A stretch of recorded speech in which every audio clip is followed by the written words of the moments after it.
Hey folks, thanks for joining me in this second video in a series on carbon filter maintenance. Today we're going over reactivating charcoal to save you a few bucks. You can see what I tried from some failed YouTube tutorials and tips I picked up along the way. On this update, I am going to recharge my pellets. Pellets provide a good amount of airflow through the medium. Powder packs in very densely and has less airflow, but more surface area is provided for odor absorption. Both have their ups and downs. I put them in the oven at 200. Didn't see or smell a ton. I did smell something, not a ton. And then I kept reading and found that other people said to do it at 400 Fahrenheit.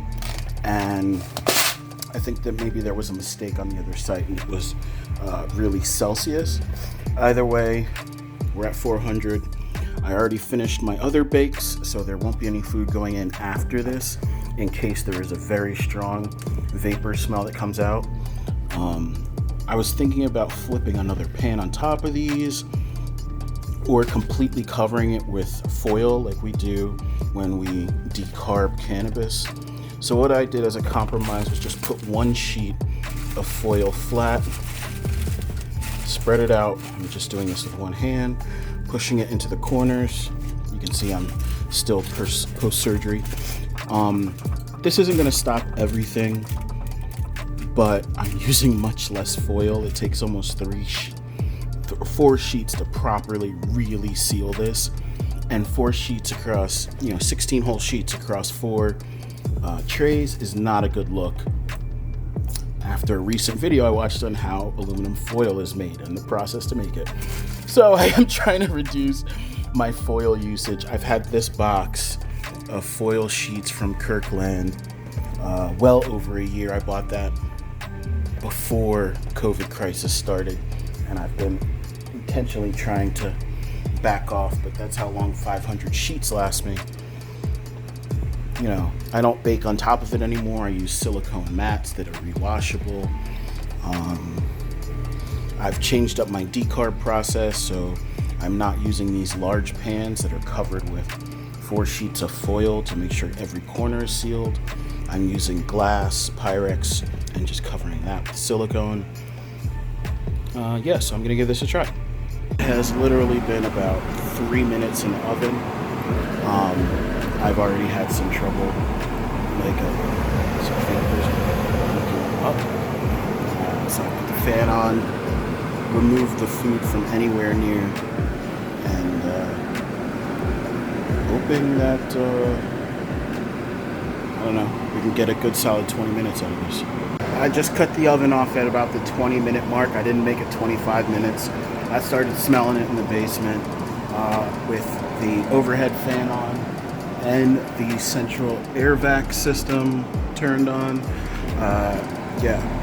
No bueno. So I'm just cutting it off just to play it safe. It's not a toxic smell, it is a chemical smell. And it definitely smells a little bit like,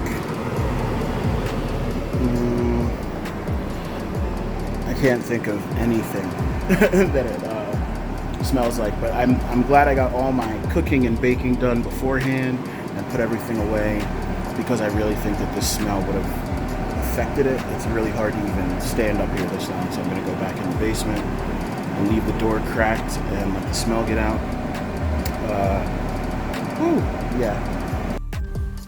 The major problem was the smell. In addition to that, obviously, it was that the advice I was given was in Celsius. Even though I was able to get my oven up to 500, it didn't matter because it was really supposed to be at 932 degrees to start. The solution for the smell, I used my silicone mats over the trays and then clip them on with binder clips. Binder clips are amazing and you should have them in your home at all times. You can use them to seal bags, you can use them to hang things, they're awesome. So my solution for not being able to heat the carbon up to the desired temperature was a cleaning solution, and that is you can use distilled water or you can use a peroxide solution, and I ended up doing both just to play it safe, and I shook my charcoal pellets in this solution to clean them. Thanks everyone for watching. Be sure to like and subscribe so you can see alerts for the next videos in this carbon filter series. In the next video, I'll be showing you how to craft your internal filters for inside the cylinders. Until next time, folks, keep growing.